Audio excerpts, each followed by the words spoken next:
Nation, ठीक है ना।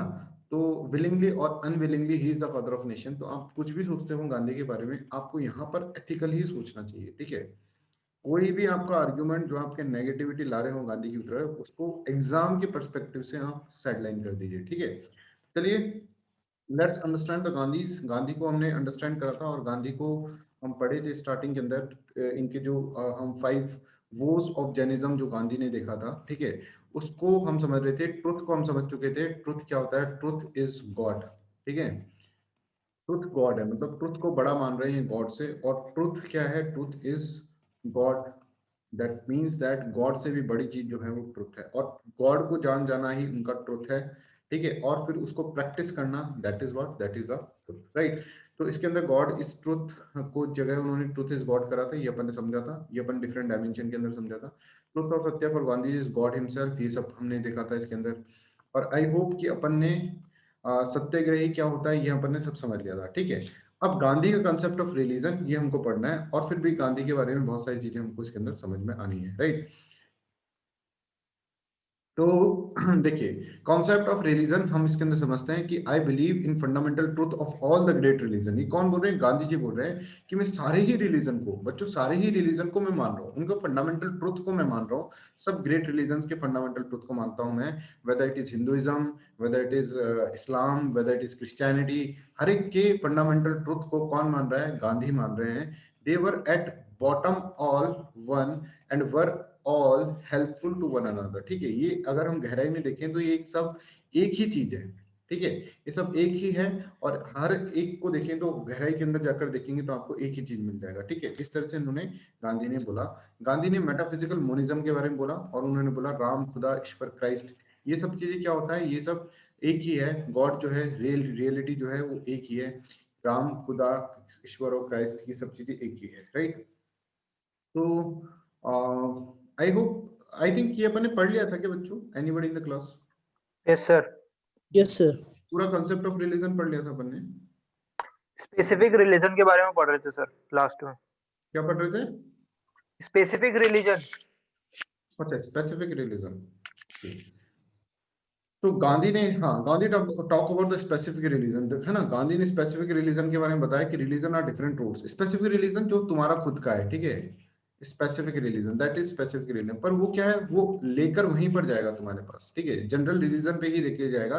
Religion are different root converging to the same point, what does it matter that the that we take the different routes so long as we reach the same goal। इस तरह से गांधी ने बोला। और ये क्या है? ये अपना सेकुलरिज्म है, ठीक है। ये यहाँ से हम देखेंगे रिलीजियस प्लूरलिज्म, यहाँ से हम देखेंगे रिलीजियस टॉलरेंस, यहाँ से हम देखेंगे मल्टीकल्चरिज्म, ठीक है। ये जो भारी भारी वर्ड्स हैं वो इसी लाइन से हैं, ठीक है। कि रिलीजन सब एक ही बात कहते हैं। अगर हम मान ले कैसे कहें कि रिलीजन, कल्चर सब एक ही चीज समझा रहे हैं, एक ही पर्पस के लिए बनाए हैं, हम उसको डिफरेंट डिफरेंट तरीके से लेकर जाते हैं। हमने अपने अपने स्पेसिफिक रिलीजन बना रखे हैं, बट इससे कुछ फर्क नहीं पड़ता है, ठीक है, क्योंकि सब एक ही पॉइंट पे लेकर जा रहे हैं। तो हर एक को अंडरलाइन जो ट्रुथ है सबका सेम है, right. While diversity of religion is admissible, he did not think that any religion can claim itself as the superior over the other। ठीक है, डाइवर्सिटी चाहिए, पर इसका मतलब ये नहीं है कि एक रिलीजन दूसरे के ऊपर सुपीरियर हो या फिर इंफीरियर हो दूसरा रिलीजन। इस तरह से सुपीरियरिटी और इंफीरियरिटी कॉम्प्लेक्स नहीं होनी चाहिए। रिलीजन में देखो ऐसा होना चाहिए, समझ लो। रिलीजन में ऐसा नहीं हो सकता। एक तो ये तरीका है, ठीक है। एक ये होता है ओरिजिनल स्ट्रेटिफिकेशन ऑफ सोसाइटी। अब देखो ये वर्ड्स है ना, ये आपको एग्जाम में लिखना है, ये सोसाइटी के अंदर भी आपके काम आएंगे। एक original, horizontal stratification. Horizontal stratification का मतलब इस तरह से है ना, सोसाइटी डिवाइडेड तो है, अलग अलग है लोग, पर इस तरह से एक ही लेवल पर है। और वर्टिकल स्ट्रेटिफिकेशन का मतलब क्या होता है? वर्टिकल स्ट्रेटिफिकेशन का मतलब एक बड़ा है दूसरा छोटा है, इस तरह से इसके अंदर आप देखते हैं। तो this is known as what? This is known as vertical stratification. तो ऐसा नहीं होना चाहिए रिलीजन, ऐसा होना चाहिए। डाइवर्सिटी ऐसी होनी चाहिए बच्चों जिसके अंदर सबको इक्वली रेस्पेक्ट मिले, इक्वल डिग्निटी मिले हर रिलीजन को। और इस तरह का नहीं होना चाहिए जहां पर सुपेरिटी या फिर इंफीरियरिटी कॉम्प्लेक्स आए, ठीक है। ये आपको इसमें समझ में आना चाहिए। While diversity of religion is admissible, he did not think that any religion can claim itself as superior over the other। एक के ऊपर सुपीरियर नहीं होना चाहिए। In fact, when a religion claims itself superior to other, उसकी credential खो जाते हैं और हमारे सेल्फ रियलाइजेशन में ही दिक्कत आती है। अगर हम देखो क्या होता है कि एक्चुअल में है ना, जब हम ये समझेंगे ना कि हम सुपीरियर हैं, तो यहाँ पे एक बहुत इंपॉर्टेंट एलिमेंट आपका साथ नहीं छोड़ रहा, आपको लग रहा है कि आप उस एलिमेंट को, वो आपके अंदर नहीं है पर वो आपके अंदर है, that is known as ego. और बच्चों जितनी भी फिलोसफी है ना, वो सबसे पहले बोलती है कि ईगो अपना है ना साइड करो, ईगो साइड में रखो। That every philosophy will teach you in different different manners कि ईगो को, मैं जो होता है उसको हटाओ, ठीक है, सेल्फ जो है उसको हटाओ, उसको इरेडिकेट करो अपने अंदर से, तब जाकर तुम्हें गॉड मिलेगा। अगर तुम मैं ही करते रह जाओगे ना तो गॉड नहीं मिलेगा, ठीक है। तो ये देखिए, सेल्फ रियलाइजेशन जो होगा ना, उसके लिए क्या होगा, अगर आप अपनी सुपीरियरिटी क्लेम करेंगे तो आपका मतलब क्या है, आपके अंदर ईगो टेंडेंसी है अभी, ठीक है, कि आप ऐसे बोल रहे हैं ना, सुपीरियरिटी का मतलब क्या है, मेरा रिलीजन, ठीक है, ये सबसे बड़ा है। अब ये जो मेरा आ गया ना, that will create the problem, ठीक है, that will create a obstacle, ये एक ऑब्स्टिकल, एक हर्डल है। हर्डल किस लिए, कि आपको सेल्फ रियलाइजेशन कराने से रोकेगा ही, सेल्फ रियलाइजेशन कराने से रोकना रोकना का काम करता है ये मेरा रिलीजन, ठीक है। तो ये मेरा वर्ड है ना, दैट इज इंपॉर्टेंट, रिलीजन होना चाहिए, मेरा रिलीजन नहीं होना चाहिए। जब भी मेरा आएगा तो सुपीरियर कॉम्प्लेक्स यहाँ पर आएगा, right. So long as there are different religion, अब ये सब है ना इस तरह से इन्वर्टेड के अंदर है, वो सब गांधी ने कहा है, तो इन सबको आपको याद रखना है। So long as there are different religion, everyone them may need some distinctive symbol, ठीक है, डिस्टिंक्टिव सिंबल उनको होना चाहिए, but when the symbol is made into fetish as an instrument of proving the superiority over the other religion, ठीक है, it is fit for discarded, ठीक है। अगर अगर सिंबल जो होगा वो आपका क्या बन जाएगा कि हमारा सिंबल सुपीरियर है या हमारा सिंबल सुपीरियर है, ठीक है, ये अगर मिल जाएगा तो उस ऐसे सिंबल को त्याग देना चाहिए, ऐसा गांधी जी कहते थे, राइट, है ना। तो ये सब रिलीजन के बारे में कहा है गांधी ने। कभी भी रिलीजन के बारे में कोई ऐसे आ जाता है, ठीक है, आते हैं रिलीजन के बारे में बहुत ज्यादा ऐसे आते हैं, ठीक है, तो आपको गांधी के पॉइंट्स लिखने हैं, गांधी जी क्या थिंक करते थे रिलीजन के बारे में, ठीक है। Next important is trusteeship theory. अब देखो ये बहुत ही ब्यूटीफुल थ्योरी है और इसको हम मार्क्स के साथ पढ़ेंगे, we will understand this with the help of Marx also, right. और मार्क्स का कॉन्ट्रास्ट हम यहाँ पर देखेंगे, right. Just give me a second, है ना, एक मिनट दीजिए मेरे को, आई एम जस्ट कमिंग।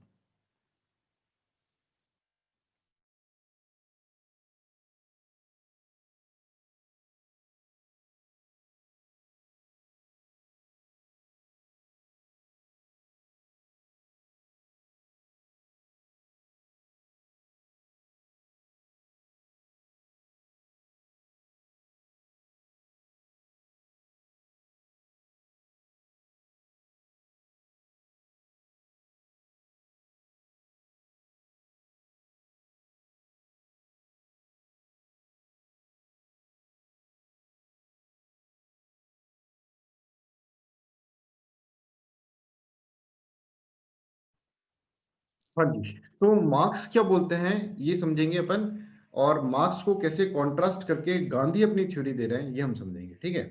तो बच्चों this is very very important, जब भी मार्क्स पे क्वेश्चन आता है ना, कभी भी मार्क्स पे क्वेश्चन आएगा तो you have and with Gandhi, ठीक है। अब हमको इस ट्रस्टीशिप थ्योरी, वो थ्योरी है जिसके अंदर हम मार्क्स वर्सेस गांधी हम समझेंगे, ठीक है, दिस इज इंपॉर्टेंट थ्योरी। तो लेट्स अंडरस्टैंड द कॉन्सेप्ट। देखिए, अब हम पहले मार्क्स के बारे में समझते हैं कि मार्क्स क्या कह के गए थे बच्चों। मार्क्स कह के तो अच्छा ही गए थे, welfare for the poor class, अपन ऐसे कह सकते हैं। और पुअर क्लास वहां पे क्या थी, प्रोलिटेरिएट क्लास उस वक्त। तो प्रोलिटेरिएट क्लास का वेलफेयर करने के बारे में मार्क्स कह के गए थे, तो that is a good thing. But marks के मीन्स सही नहीं थे। क्या मीन्स थे मार्क्स के, मार्क्स कह रहे थे कि हर स्टेज को चेंज करने के लिए, weather it is primitive slavery, ठीक है, फ्यूडलिज्म, हर स्टेज को चेंज करने के लिए, कैपिटलिज्म, एक वायलेंट रिवॉल्यूशन की जरूरत होती है, ठीक है। हर स्टेज को क्या करने के लिए, पार करने के लिए एक वायलेंट रिवॉल्यूशन की जरूरत होती है। जब प्रिमिटिव स्लेवरी से जब फ्यूडलिज्म पे गए तो भी रिवॉल्यूशन हुआ, फ्यूडलिज्म से कैपिटलिज्म पे गए तो भी रिवॉल्यूशन हुआ, ठीक है। तो this is what, this is the important thing to understand कि हर एक स्टेज के ऊपर क्या है, रिवॉल्यूशन इज रिक्वायर्ड, ठीक है। और that revolution is violent according two marks, ठीक है। गांधी बोलेंगे नहीं भाई ऐसा नहीं है, हम कभी लड़ सकते ही नहीं है, गांधी सर बोलेंगे यस। क्या क्वेश्चन, यस क्या question, please ask. Sir marks का रिवोल्यूशन क्या आवाज नहीं आ रहा है क्या कशा? सर मैं बोल रही हूँ कि मार्क्स का रिवोल्यूशन हमेशा ही वायलेंट रहेगा क्या? हाँ, मार्क्स जो है ना वो बोलता है, देखिए अब इसके बीच में ना सटल डिफरेंस है। एक थे मार्क्स जो थे ना, उन्होंने कहा है कि देखो स्टेज जो होगा जब भी कॉन्ट्रडिक्शन है क्लास के अंदर, जैसे मास्टर क्लास और स्लेव क्लास, इनके बीच में कॉन्ट्रडिक्शन है, तो ये अपनी सत्ता जब तक नहीं छोड़ेंगे जब तक ये स्लेव क्लास क्या होगा, स्लेव क्लास इनके ऊपर अटैक नहीं कर देगा। That should B violent enough. ठीक है, ये मार्क्स कह के गए थे। पर मार्क्स के बाद उनके जो फॉलोवर थे, मार्क्सिस्ट फिलोसफर, जब मार्क्स चले गए थे, ठीक है, उसके बाद मार्क्स के जो फॉलोवर्स थे, उन्होंने एक डेमोक्रेटिक सोशलिज्म नाम का एक टर्म कॉइन करा था, डेमोक्रेटिक सोशलिज्म। ठीक है, जो मार्क्स के बाद के लोग थे उन्होंने democratic socialism, they are the Marxist follower, ये कहते थे कि देखो कि मार्क्स जब कह रहे थे कि वायलेंट रिवॉल्यूशन होना चाहिए तो वो that is the need of hour, that उस वक्त मार्क्स के टाइम पर वो रिक्वायर्ड था। बट अभी के समय में, ठीक है, आज के समय में जब वो खड़े हैं, जब मार्क्स चले गए हैं और 50-60 साल गुजर चुके हैं, तो उन्होंने कहा democratic socialism can be the key. इसका मतलब क्या है? इसका मतलब यह है कि अब पहले लेबर्स के पास क्या थे, लेबर के पास लिविंग स्टैंडर्ड ऑफ लिविंग बहुत कम था। अब इसको समझना क्या है question, this is very very important. Standard of living बहुत कम था, ठीक है, पहले लेबर के पास वोटिंग राइट्स भी नहीं थे। तो पहले क्या था, इनको क्या करा जाता, या ये वोटिंग राइट्स तो थे नहीं इनके पास, तो डेमोक्रेसी के थ्रू तो ये हत्या नहीं सकते थे चीजों को। ठीक है, तो सत्ता है वो डेमोक्रेसी के थ्रू तो नहीं कर सकते थे क्योंकि इनके पास वोटिंग राइट्स नहीं थे, इनके पास स्टैंडर्ड ऑफ लिविंग नहीं था, इसलिए इनको इजीली क्या कर सकते थे, इजीली मैनिपुलेट कर सकते थे। क्या कह, देखो ये समझना, मार्क्स के टाइम पर क्या सिचुएशन थी ये समझो। मार्क्स के टाइम पर capitalist class was very very strong और कैपिटलिज्म एक पीक पे था, और workers were too exploitative, workers बहुत एक्सप्लॉइटेटिव थे, एक्सप्लॉइट हो रहा था वर्कर का, एक्सप्लॉइटेशन हो रहा था, exploitation was there for workers. Worker के पास कोई भी अधिकार नहीं थे, ना उनको राइट टू वोट था, ना उनका स्टैंडर्ड ऑफ लिविंग अच्छा था। ठीक है, तो इस सिचुएशन में कोई और चारा था भी नहीं, क्या उस वक्त क्या था, इनके ऊपर इतना ज्यादा एक्सप्लॉइटेशन हो रहा है, प्लस उनके पास कोई अधिकार नहीं है, तो इस वक्त उनको रिवोल्ट करना ही पड़ेगा। बिना रिवोल्ट के ये जो है capitalist class will not give up there powers. Marks ऐसे दिखाते हैं कि हर स्टेज पे रिवोल्ट हुआ है, तो यहां पर भी रिवोल्ट चाहिए होगा, बिना रिवोल्ट के ये सब चीजें नहीं कर सकते। बिकॉज अगर तुम पीसफुल वे के अंदर करोगे तो इंस्ट्रूमेंट्स ऑफ हैव क्लास, कौन है instrument of have class? State, state will come in between, और स्टेट तुमको क्या करेगी, draconic state will do what, will suppress this revolt. ठीक है, पीसफुल रिवोल्ट को तो ड्रैकोनिक स्टेट सप्रेस कर देगी, तो आपको भी इसके लिए क्या करना पड़ेगा, हथियार उठाने पड़ेंगे। ये मार्क्स करके गए और यहां से वायलेंस होता है। मार्क्स के बाद बहुत सारे अलग अलग फिलोसफर्स आए, ठीक है, उन फिलोसफर्स ने कहा कि देखो मार्क्स जो कह के गए थे ना, दैट इज कंप्लीटली राइट कि violent revolution should be there, that is completely right. But आज के जमाने में जब हमारा स्टैंडर्ड ऑफ लिविंग बढ़ चुका है, लेबर्स का स्टैंडर्ड ऑफ लिविंग बढ़ चुका है, बिकॉज बहुत ज्यादा क्या हुआ था, लिबरलिज्म टेंडेंसीज आई थी, ह्यूमन राइट्स के बारे में बात हुई थी, तो उसके बाद क्या हुआ, स्टैंडर्ड ऑफ लिविंग बढ़ गया, प्लस तुम्हें राइट टू वोट भी है, तो तुम्हें अब वायलेंस करने की जरूरत नहीं है। बाद के फिलोसफर्स ऐसे बोल रहे हैं, मार्क्सिस्ट, ठीक है, तुमको अब वायलेंस करने की जरूरत नहीं है, डेमोक्रेसी के थ्रू, क्योंकि तुम लार्ज नंबर में हो, तो डेमोक्रेसी के थ्रू तुम क्या कर सकते हो, तुम डेमोक्रेसी के थ्रू अपना सोशलिज्म लेकर आ सकते हो। जो काम मार्क्स ने वायलेंस से किया था, आज के जमाने में मार्क्स के फॉलोअर्स बोल रहे हैं, आज के जमाने में तुम क्या कर सकते हो, तुम उसको डेमोक्रेसी के थ्रू कर सकते हो। क्या question? But marks was very much impressed by the violence. ठीक है, वायलेंस का मतलब कि वायलेंस जब तक नहीं होगा, रिवॉल्यूशन जब तक नहीं होगा, जब तक क्रांति नहीं आएगी, वायलेंट क्रांति नहीं आएगी, जब तक आप सप्रेस नहीं कर पाओगे किसको, इस मूवमेंट को, ठीक है, इस कैपिटलिस्ट क्लास को, हैव क्लास को। और उसके लिए मार्क्स ने कहा था कि वायलेंस इज द की। क्या क्वेश्चन, इज दिस क्लियर? अच्छा, सबको क्लियर है ये वाला पॉइंट? नेटवर्क इशू हो गया। Yes sir, clear sir.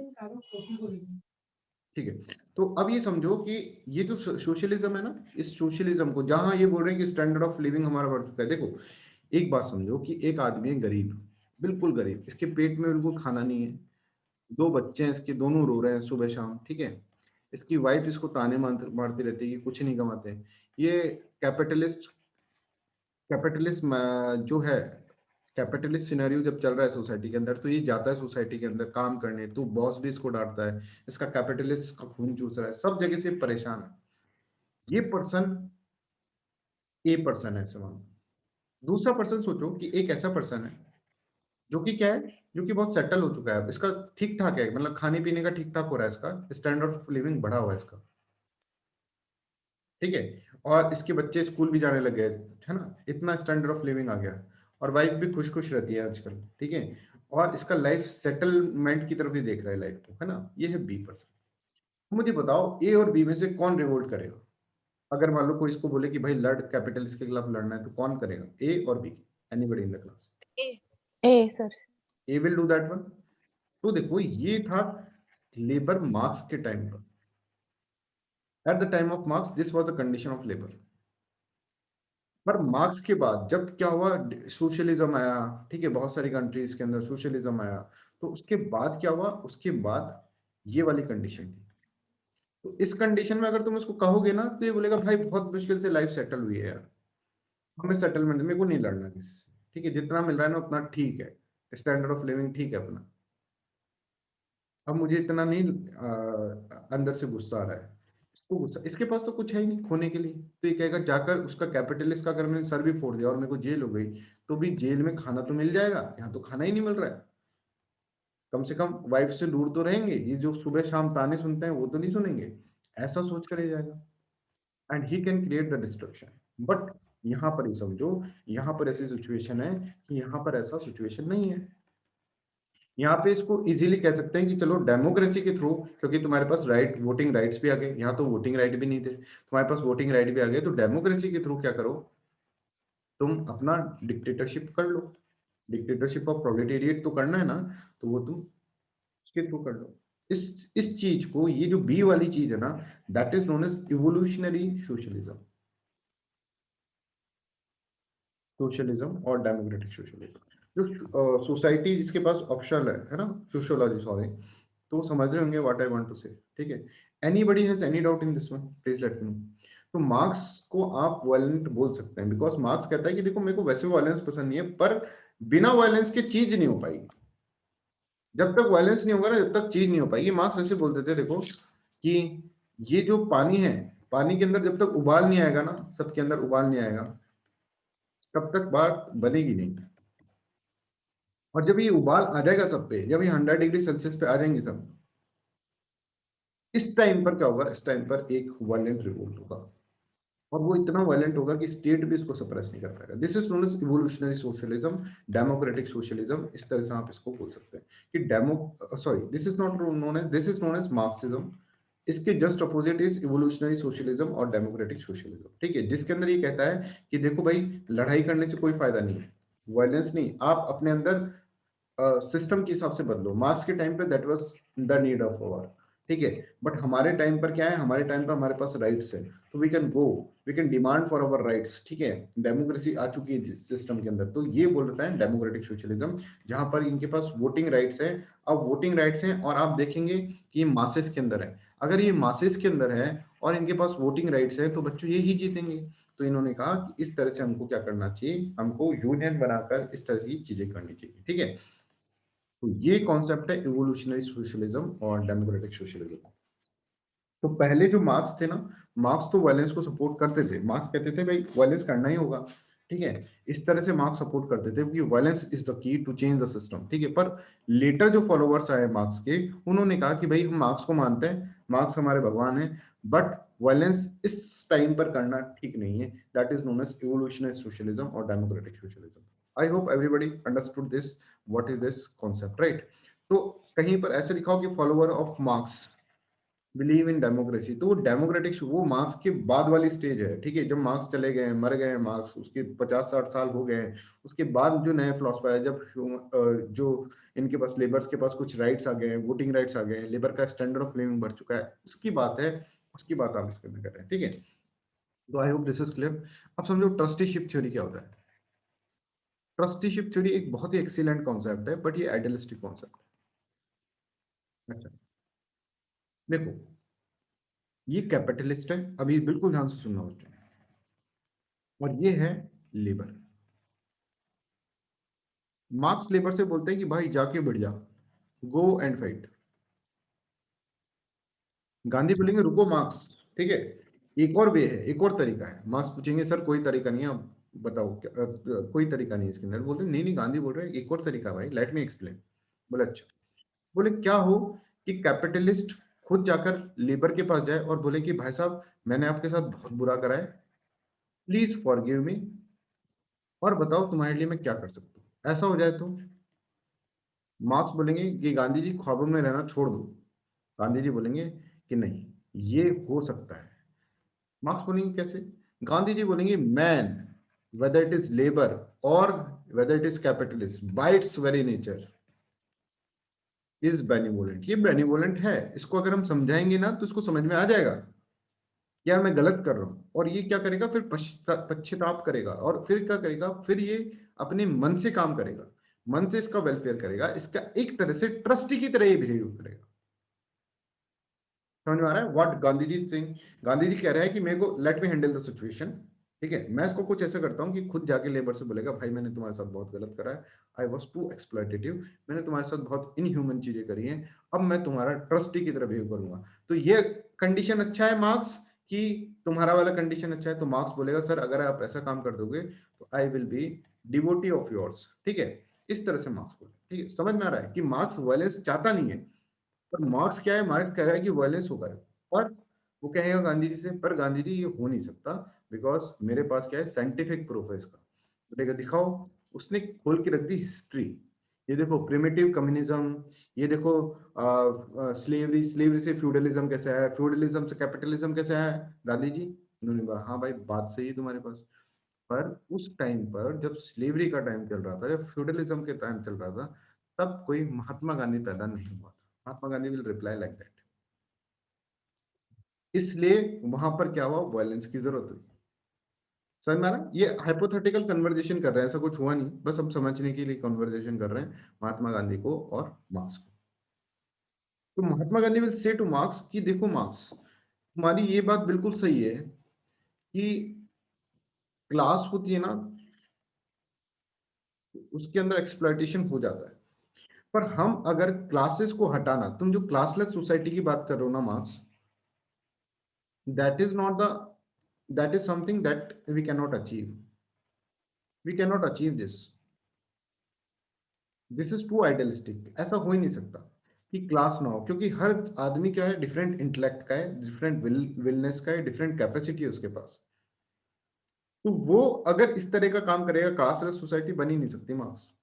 यहाँ पे तुम्हारा कॉन्सेप्ट आइडियलिस्टिक है। देखो इस वे में तो मार्क्स आइडियलिस्ट है ना, कि सब कोई, हर कोई क्या हो, हर कोई ही एक ही स्टेटस का हो, ऐसा तो नहीं हो सकता, ठीक है।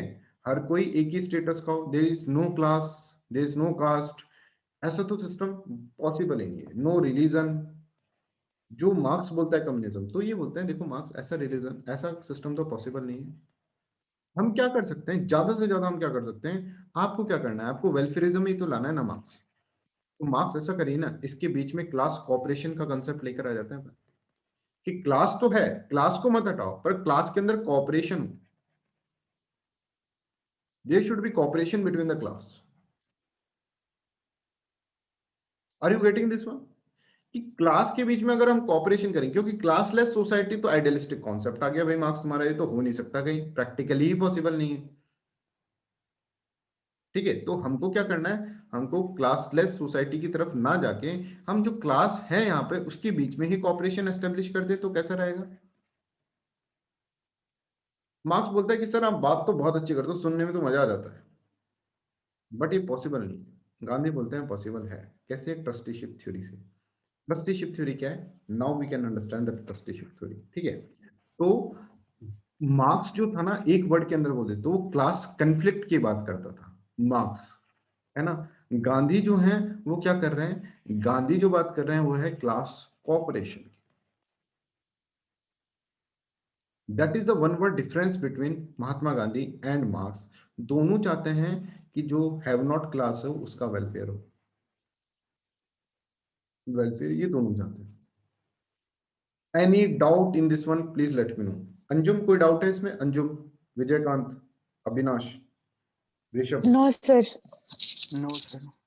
ठीक है, तो that should be crystal clear. ये आपको क्योंकि लिखना है एग्जाम के अंदर बच्चों, कभी मार्क्स आ जाते हैं जिसके अंदर सोशियोलॉजी ऑप्शनल है ना, तो उसके लिए तो ये बहुत इंपॉर्टेंट कॉन्सेप्ट्स बता रहा हूँ मैं, है ना। और सोसाइटी के अंदर भी अपन को यूज करते हैं। इवन बच्चों प्रीलिम्स एग्जामिनेशन में क्वेश्चन आ जाता है मार्क्स वर्सेस गांधी, तुम कितना इंपॉर्टेंट है, that you have to understand. ठीक है, तो इसका गहराई में जब तक नहीं समझोगे ना तो ये क्या है। अब देखो ट्रस्टीशिप थ्योरी करते हैं। अभी ट्रस्टीशिप थ्योरी ना ध्यान से सुनना, ये से बोलते हैं कि देखो सोसाइटी के अंदर, गांधी ऐसे बोलते हैं सोसाइटी के अंदर कोई भी अनइक्वल तो नहीं हो सकता, मतलब इक्वल तो नहीं हो सकती सोसाइटी कभी भी, हमेशा सोसाइटी के अंदर कुछ ना कुछ होगी। तो अगर रिच क्लास और अपर क्लास और हैव क्लास ज्यादा कमा रही है तो इससे गांधी को प्रॉब्लम नहीं है। Gandhi is not radical like Ambedkar और like Marx. Gandhi is not radical. Gandhi कहेंगे कमाने तो, इनका खुद का इंटेलेक्ट है, ये काम कर रहे हैं, बट कमाओ ना तो ऐसे कमाओ कि अपने से जो लोअर है, लोअर क्लास है, उसके लिए एक तरह से ट्रस्टी की तरफ बिहेव करो। ट्रस्टी क्या होता है बच्चों? ट्रस्टी क्या होता है? जो कि अपने जो दूसरे लोग होते हैं जिसका वो ट्रस्टी होता है ना, उसके वेलफेयर के लिए काम करता है। तब मार्क्स कहते हैं, सॉरी गांधी कहते हैं, गांधी ऐसे बोलेंगे कि आपने मान लीजिए 100 रुपीज कमाए, ठीक है, कैपिटलिस्ट क्लास ने 100 रुपीज कमाए, तो इसको कम से कम तुम 30 रुपीज दे दो, इतना तो दे दो। इसको 5 ही रुपए दे रहे हो तुम, दैट इज रॉन्ग, है ना। इसके ट्रस्टी के, इसके बारे में सोचो, तुम इस लेबर के बारे में सोचो, ठीक है, ऐसा मार्क्स कहेंगे। अब ऐसा गांधी कहेंगे। अब गांधी देखो, गांधी किस तरह से बात करते हैं। गांधी कहेंगे कि अपर कास्ट, अब गांधी ऐसे बोलेंगे, अपर कास्ट को मुझे रियलाइज करवाना है, मेरा ये काम है, मेरा ये धर्म है कि इनको ये रियलाइज कराऊं कि तुमने इनके साथ बहुत बुरा करा है। इसके साथ लोअर कास्ट के साथ, तो तुम्हें इनका ट्रस्टी बिहेव करना चाहिए। ट्रस्टी की तरह तुम अपने आप को ट्रीट करो, और ट्रस्टी की तरह करोगे तो तुम्हारा क्या होगा, तो ये करेक्ट वे है। तुम कमाओ बहुत ज्यादा, तुम जो है एंजॉय करो अपना, पर इनके बारे में सोचते हुए करो कि तुमने इनके साथ बहुत बुरा करा। ठीक है, तो वर्ण सिस्टम से इनको कोई दिक्कत नहीं होगा गांधी को। 4 वर्ण है, पर वर्ण सिस्टम के अंदर जो अपर क्लास है उसने क्या करा है, बहुत ज्यादा डिफरेंसेस हो गया, इस तरह का सिस्टम है, तो इसको को अपर क्लास को एक तरह से इनकी ट्रस्टी की तरह बिहेव करना चाहिए। वर्ण सिस्टम मत हटाओ, that is a integral part of Hinduism, but जो अपर जो लोग हैं उनको क्या है, लोअर लोगों के लिए एक ट्रस्टी की तरह बिहेव करना चाहिए। यहाँ पे मार्क्स कहेंगे, यहाँ पे सॉरी अंबेडकर कहेंगे कि डियर गांधी जी, अगर ये रहा ना तो कुछ भी कर लो तुम, ये लोग कभी भी अपनी सत्ता नहीं छोड़ेंगे, अपर क्लास अपर कास्ट वाले, क्योंकि इनके अंदर सुपरियरिटी कॉम्प्लेक्स आ गया है। 5,000 सालों से चला रहा, मतलब हजारों सालों से चला आ रहा है ये। अपर कास्ट के अंदर सुपरियरिटी कॉम्प्लेक्स है, और अपर कास्ट के अंदर सुपरियरिटी कॉम्प्लेक्स है तो वो अपनी पावर, अपनी सत्ता नहीं छोड़ेगा। इसके लिए रेडिकल मींस चाहिए। गांधी बोलते हैं नहीं छोड़ेगा, क्यों? क्योंकि ये भी ह्यूमन बीइंग है। तो क्या हुआ, ह्यूमन बीइंग है। गांधी ऐसे बोलते हैं human being bye its very nature is benevolent. एक ना एक दिन इसको याद आ ही जाएगी अपने ट्रू नेचर की। गांधी विल से लाइक दैट। अब देखो बच्चों, ये जो ट्रस्टीशिप थ्योरी अगर मान ले सब, ठीक है, ट्रस्टीशिप थ्योरी अगर सब मान ले तो सोसाइटी के अंदर कोई सोशल कॉन्फ्लिक्ट नहीं होगा। कहीं को, कहीं को क्या, क्योंकि इन्होंने क्या करा है, खुद ने अपने मन से माना है ये सब चीजें, ठीक है, ये फोर्स्ड नहीं है। समझ में आ रहा है? अगर अंबेडकर के थ्रू जाएंगे, जैसे अंबेडकर बोलते हैं कि रिजर्वेशन दे दो, तो रिजर्वेशन के अंदर कंफ्लिक्ट वाली सिचुएशन है, बिकॉज ये फोर्स्ड करा गया है। ऐसा गांधी बोलते हैं, ठीक है, कि भाई देखो इसमें है ना, अपर कास्ट हमेशा क्या करेगा, हमेशा इनको क्रिटिसाइज ही करता रहेगा लोअर कास्ट को, कि तुम तो रिजर्व कैटेगरी को रिजर्वेशन मत दो। इनको कुछ ऐसा करो कि ये लोग ही कहें कि यार चलो तुम रिजर्वेशन ले लो, या फिर चलो हम तुम्हारा वेलफेयर कर देते हैं। ऐसी फीलिंग लाना चाहते थे गांधी जी सिस्टम के अंदर। This is too idealistic concept, पर गांधी के पास तरीके थे, गांधी ऐसा कर चुके थे, गांधी के पास बहुत सारे तरीके थे, बहुत सारे हथियार थे जिससे कि गांधी ये काम कर सकते थे। और इसको बोलते हैं change of hearts concept of Gandhi ji. ठीक है, कि गांधी जी हृदय परिवर्तन कर देते थे। गांधी जी क्या कहते थे, अब देखो गांधी जी ऐसे कहते थे कि कैसे करोगे गांधी, मार्क्स बोलेंगे, अंबेडकर बोलेंगे, चलो गांधी हमको बताओ तो, लेट अस एक्सप्लेन कि आप कैसे करोगे ये। तो गांधी बोले कि मैं यहाँ बैठूंगा और मैं करूंगा फास्ट।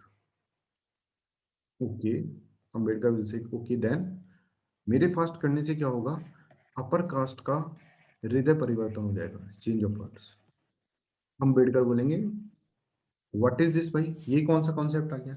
उन्होंने बोला देखो मैं यहाँ पे फास्ट करूंगा ना तो सामने वाले सोचेंगे कि देखो कितना बूढ़ा आदमी फास्ट कर रहा है, इतना मोरल आदमी फास्ट कर रहा है, इतना जो पवित्र आदमी है वो फास्ट कर रहा है, तो हमें क्या करना चाहिए, उसकी सुननी चाहिए, और इससे उनके हृदय के अंदर परिवर्तन आएगा और मैं सोशल कॉन्फ्लिक्ट को बिल्कुल खत्म कर दूंगा। ये गांधी बोलते हैं, right. Is this clear to everyone? Any doubt in this one please let me no.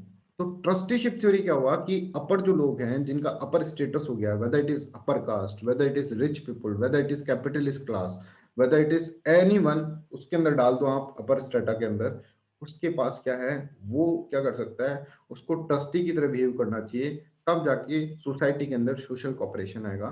Social conflict से हम सोशल कॉपरेशन की तरफ जाएंगे, ठीक है, क्लास कॉन्फ्लिक्ट से क्लास कॉपरेशन की। तो देखिए trusteeship is socio-economic philosophy that was propounded by Mahatma Gandhi. It urges landlords, capitalists not to consider themselves as a sole proprietor of their possessions, but only as a trustees of the gift bestowed upon them by the God for the service of the humanity. ठीक है, ये ऐसे बोलेंगे कि भाई तुम बड़े हो गए ना, बड़े हो गए, बहुत तुम्हारे पास पैसा आ रहा है, तो ऐसा करो कि तुम ये पैसा को ऐसा मत समझो कि ये सारा पैसा तुम्हारा ही है, नहीं, ऐसा समझो कि ये भगवान ने हमको इतना पैसा दिया है, क्यों, बांटने के लिए। हम पूरे संसार के ट्रस्टी हैं, जो भी गरीब लोग हैं संसार के अंदर उसके हम ट्रस्टी हैं। तुम्हारे पास पैसा है तो तुम उसको बांटो। ये कर रहे हैं, कौन कह रहे हैं, गांधी जी कह रहे हैं कि भगवान ने तुम्हें पैसा इसीलिए दिया है बांटने के लिए, आप अपना कुछ पैसा अपने पास रखो पर बाकी का पैसा आपको बांटना चाहिए, ठीक है। तो जो अमीर आदमी है ना उसकी ज्यादा रिस्पॉन्सिबिलिटी है समाज के प्रति, ऐसा गांधी कहते हैं, क्योंकि अमीर आदमी को चूज करा है भगवान ने कि हम तुमको पैसा देंगे, तुम क्या करो उसको गरीबों में बांटो, ऐसा गांधी जी ट्रस्टीशिप थ्योरी के अंदर कह रहे हैं, राइट। तो it urges landlords capitalist do not consider them as a sole proprietors, जो आपने 100 रुपए कमाए उसके इकलौते मालिक तुम नहीं हो ऑफ देयर पोजीशन, बट उस 100 रुपए में बहुत लोगों का हिस्सा है, बहुत लोगों ने, लेबर क्लास है जैसे, ठीक है, जैसे कि पुअर क्लास है, चैरिटी करो, पुअर क्लास को दो, लेबर क्लास को दो, ठीक है, और फिर अपने आप को क्या करो, एक अपने आप को एक तरह से क्या करो, ट्रस्टी मानो लोग, ठीक है। Feeling of the class conflict would be replaced by the sentiments of class cooperation. What a beautiful line it is, ठीक है। अगर मान लो ऐसा हो जाए ना बच्चों, तो दिस इज इंपॉर्टेंट थिंग, देखो अभी भी हम देख रहे हैं हमारी, अगर समाज के अंदर देखेंगे तो caste war is still there, ठीक है, कास्टिज्म इज स्टिल देयर। तो गांधी और अंबेडकर अभी अगर डिबेट करें तो गांधी क्या बोलेंगे, देखो अगर मान लो इस टाइम पे गांधी और अंबेडकर खड़े होते मंच पे, ठीक है, ये गांधी है और ये अंबेडकर है, तो किस तरह से इनका बात होता, और मान लो मार्क्स भी है, तीन लोगों के बीच में डिबेट हो रहा है, ठीक है, जैसे टीवी पे डिबेट होता है, पर एंकर जो है कोई सेंसिबल पर्सन है, राइट। आजकल के एंकर सेंसिबल नहीं है, नहीं तो किसी को बोलने ही नहीं देंगे वो, ठीक है। तो गांधी, अंबेडकर और मार्क्स, इन तीनों के बीच में डिबेट हो रही है, तो गांधी बोलेंगे अंबेडकर को, देखो अंबेडकर, मैंने तुमको कहा था कि फोर्स्ड कुछ भी मत करो, आज तुम समाज की हालत देख लो, अभी भी इनके बीच में कंफ्लिक्ट है ना। अंबेडकर क्या बोलेंगे, अंबेडकर बोलेंगे कि देखो साहब, ये तो करना ही था हमको, अगर ये नहीं करते ना तो अभी और कंफ्लिक्ट होता, अंबेडकर बोलेंगे। और अंबेडकर बोलेंगे भाई इतनी पुरानी परंपरा चली आ रही है कास्टिज्म की, अनटचेबिलिटी हुआ था, कास्टिज्म हुआ था, तो थोड़ा टाइम तो लगेगा ना गांधी जी, ऐसे अंबेडकर बोले। गांधी जी बोलेंगे कि भाई तुम लो तुम्हारे 5000 साल, 5000 साल में भी तुम भारत में से कास्टिज्म नहीं हटा पाओगे, अगर तुम अपने तरीकों से चलोगे, तो अगर तुम फोर्सफुल करने की कोशिश करोगे, ऐसा कौन बोलेंगे, गांधी बोले। अंबेडकर विल बोलेंगे लेट्स सी, ठीक है, इस तरह से। हाँ, पार्डेन वांट टू से समथिंग, पार्डेन। सर सर सुनाई दे रहा है आपको? हाँ हाँ बोलो बोलो। सर ये गांधी जी कैपिटलिस्ट को थोड़ा वो फेवर करता था क्या सर? हाँ वो अभी बात करते हैं, ठीक है, अभी बात ठीक है करते हैं सर, उसके बारे में, है ना। ठीक है सर। यहाँ पर देखो यही हम बोल रहे हैं, कभी भी ना ऐसा लिख मत देना एग्जाम में। सोच सकते हो तुम, है ना, हम सोच सकते हैं कि गांधी जी ऐसे थे, पर लिखना नहीं है। मैं तुमको वही समझा रहा हूँ और उसी डायमेंशन में लेके जा रहा हूँ जो तुमको लिखना है एग्जाम में। एक लाइन ऐसी लिख दी ना गांधी के बारे में गलत की, Gandhi favours capitalist class, father of nation है, तब की तब तुम्हारा आंसर गलत हो जाएगा। ठीक है, अब ये समझो, हाँ, अभी समझिए कि आपको इनका कन्वर्सेशन समझ में आया। ठीक है, मार्क्स क्या बोलेगा, कोई बताएगा मार्क्स क्या बोलेगा यहाँ पर बीच में, डिबेट के बीच में? Anybody in the class?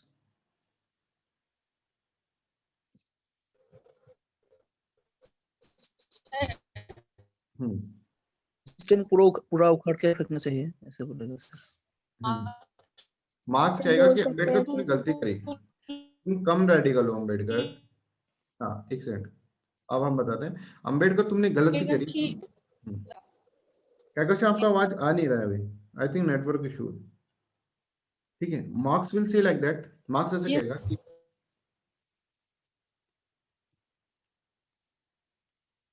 देखो, ऐसे कंपैरिजन करके पढ़ोगे ना तो सब समझ में आ जाएगा ना। मार्क्स ऐसे कहेंगे कि अंबेडकर तुमने रेडिकलिज्म में गलती कर दी, तुम्हें वायलेंट रिवोल्ट करना चाहिए था और उखाड़ फेंक के सत्ता अपनी डिक्टेटरशिप हासिल कर लेनी चाहिए। अंबेडकर, हिस्ट्री तो यही बोलती है, साइंस तो यही बोलती है। तो गांधी जी क्या बोलेंगे इसमें? गांधी जी कुछ नहीं बोलेंगे, गांधी जी चुपचाप इधर से निकल जाएंगे कि इन लोगों को हम नहीं समझा पाएंगे। ठीक है, क्योंकि अब दो लोग एक साथ मंच पे आ गए हैं, ठीक है, और दोनों ये तो और भी रेडिकल है मार्क्स। तो ऐसा आपको है ना, ये आपको समझ में आना चाहिए। ठीक है, अब देखो, अब पाल्डेन के क्वेश्चन का आंसर करते हैं। पाल्डेन कह रहे हैं कि सर गांधी कैपिटलिस्ट को फेवर करता था क्या?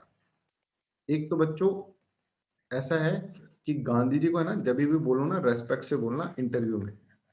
ठीक है, चाहे तुम कितना ही सोचते हो, तुमको ये भी नहीं पता कि मैं क्या सोचता हूँ गांधी के बारे में, बट कभी भी इसमें लिखोगे कॉपी के अंदर तो महात्मा गांधी ही आना चाहिए, महात्मा आना चाहिए आगे, गांधी जी आना चाहिए।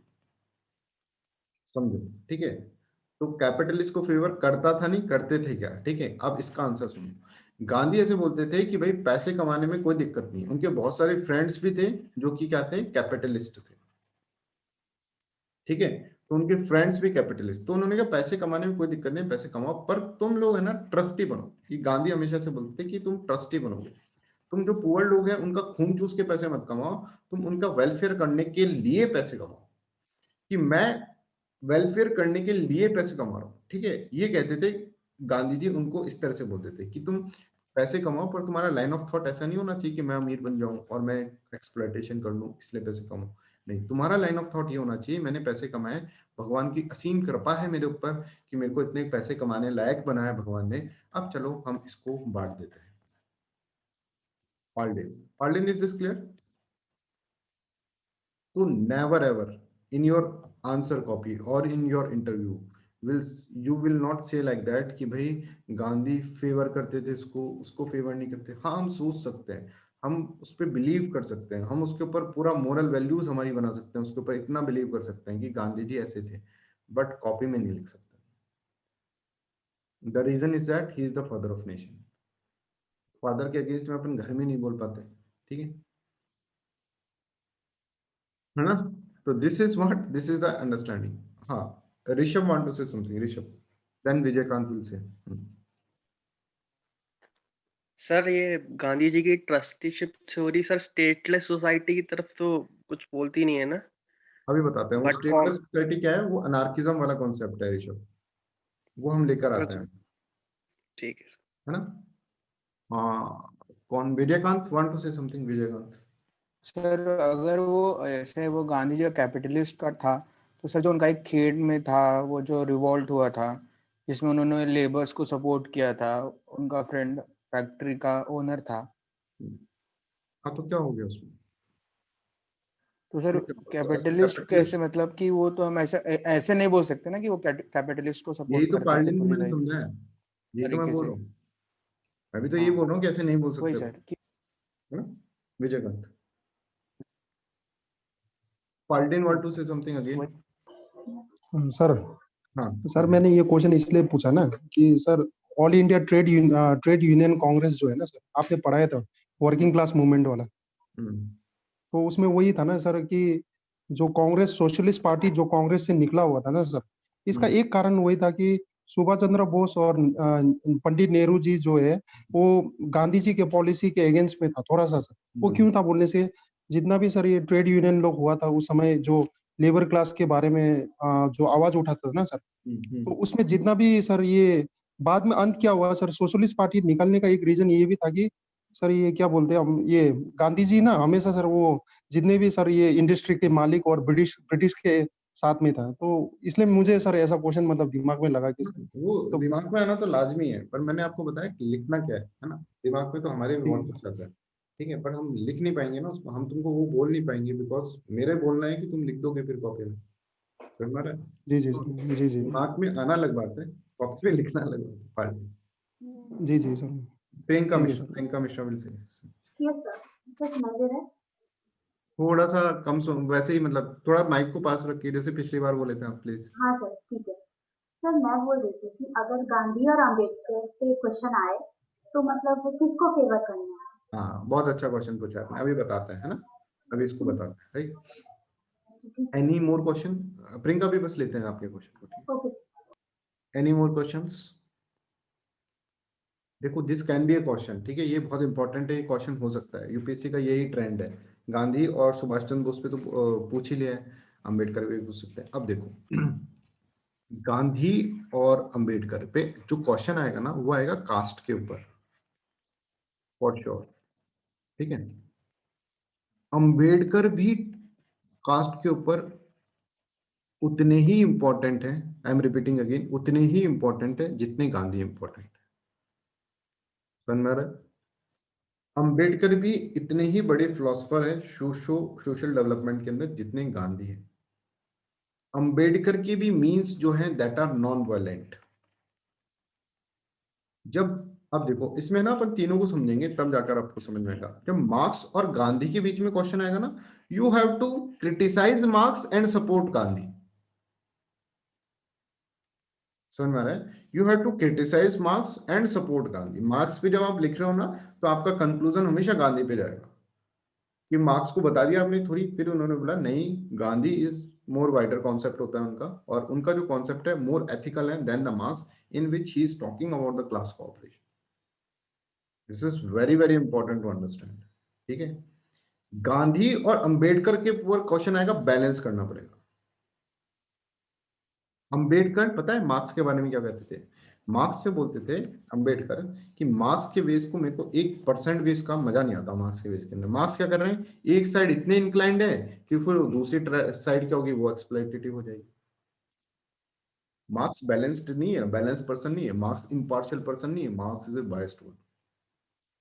अंबेडकर ने इस तरह के सेंटेंस दिए कि आप क्या कर रहे हो, आप लोग क्या कर रहे हो, एक तरफ से बोले जा रहे हो, एक तरफ से बोले जा रहे हो, सामने तुम्हारी थ्योरी ऑफ एलिनेशन क्या है, एक ही तरह का, एक ही साइड का कंसेप्ट है, तुम उसका प्रेशर तो देख नहीं रहे हो, उसका साइकोलॉजिकल प्रेशर क्या होगा, उसको पूरा इंडस्ट्री चलाना है, ठीक है। तुम्हारा जो थ्योरी ऑफ सरप्लस क्या है, वो भी एक साइड का ही कॉन्सेप्ट है कि तुम तो चाहते हो कि सारा पैसा इनके पास ही दो, तो तुम क्या हो, तुम बायस्ड हो, तुम उतने ही खराब हो जितने कैपिटलिस्ट है। अंबेडकर इस तरह से बोलते थे कि एक तरफ को तुम उठा दोगे तो दूसरा तरफ नीचे हो जाएगा, हमको बैलेंस करना है, ठीक है, ऐसे अंबेडकर बोलेंगे। अब गांधी और अंबेडकर पे क्वेश्चन आता है तो you have to support both. आप बोलेंगे गांधी की जो कॉन्सेप्ट थे that is idealistic concepts and if applied in the society, उनके जो कॉन्सेप्ट थे वो लॉन्गर रन के ऊपर फ्यूचरिस्टिक होकर वो सोच रहे थे, ठीक है। अंबेडकर जो है हमको प्रैक्टिकल, ये वर्ड बहुत इंपॉर्टेंट है, प्रैक्टिकल मींस बता रहे हैं, एरेडिकेट द कास्ट सिस्टम। तो दोनों की जब हम कंबाइन करेंगे, ठीक है, कि उनका हृदय भी परिवर्तन करते हैं और उनको कुछ अपलिफ्टमेंट के अंदर अफर्मेटिव एक्शंस भी दें, इस तरह से दोनों के अप्रोच से क्या हो सकता है, कास्टिज्म को हटाया जा सकता है। प्रियंका मिश्रा। प्रियंका। यस सर, तो अगर ऐसा क्वेश्चन आए कि मतलब इन प्रेजेंट कॉन्टेक्स्ट में अगर बताना हो तो फिर कौन सा सही होगा? क्या इन प्रेजेंट कॉन्टेक्स्ट, क्या क्वेश्चन, दोनों का कंपेयर? हाँ। हाँ, तो ये लिखना है कंक्लूजन, बिल्कुल। नहीं, लेकिन सर मैं एक बात बोलूं, अब जैसे कि Ambedkar as per the law चलते थे, मतलब वो समझते थे कि लॉ बनाओगे तो सभी उसको फॉलो करेंगे एंड सब ठीक हो जाएगा। नहीं नहीं, ऐसा नहीं कहते थे अंबेडकर। अंबेडकर कहते थे कि इस चीज को हटाने के लिए आपको लॉ बनाना पड़ेगा, ठीक है। लॉ बनाने से, देखो अंबेडकर ऐसे बोलते थे कि कानून बनाना पड़ेगा, क्यों? जैसे कि मान लो इंटर मैरिजेस पे आपने एक्ट बनाया, तो उसके अंदर क्या होगा, उसके अंदर state will be the person, ठीक है, state will be the authority to regulate that one, because वो जो अपर कास्ट पे बैठा है ना, वो अपनी पावर नहीं छोड़ेगा, है ना। गांधी वो सॉरी ये अंबेडकर ऐसे बोलेंगे, अपर कास्ट वाले को पावर से बेदखल करने के लिए या फिर उस पावर को कम करने के लिए state should be there, state should be powerful, ऐसे वो बोलते थे, ठीक है। तो स्टेट को कानून बनाना चाहिए वैसा in the welfare of the lower caste, then only the thing can happen, ये बोलते थे हम प्रियंका मिश्रा। हाँ जो बट वही मतलब चीज होगी जो हम बोल रहे हैं। हाँ ठीक हाँ मतलब जो भी हो लॉ से ये से ही चलते थे है। तो सर, लेकिन आजकल देखे तो सभी कुछ लॉ से ही चल रहा है। अगर लॉ ना हो तो कुछ फॉलो ही नहीं होगा। तो फिर सर आजकल के कंटेक्स्ट में तो गांधी जी का ट्रस्टीशिप थ्योरी तो फिर कहाँ कहाँ नहीं नहीं ऐसा नहीं है, ट्रस्टीशिप थ्योरी अप्लाई करी नहीं गई ना, ऐसा है ना, ट्रस्टीशिप थ्योरी अप्लाई कहाँ हुई?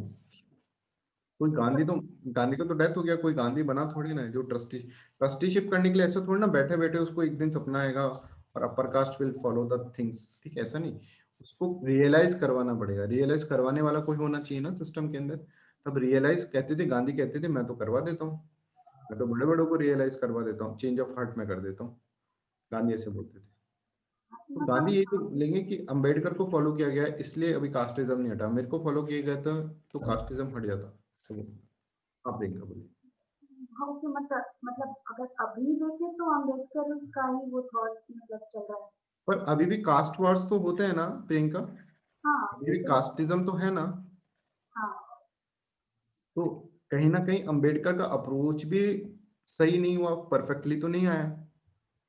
हाँ परफेक्ट नहीं है। हम्म।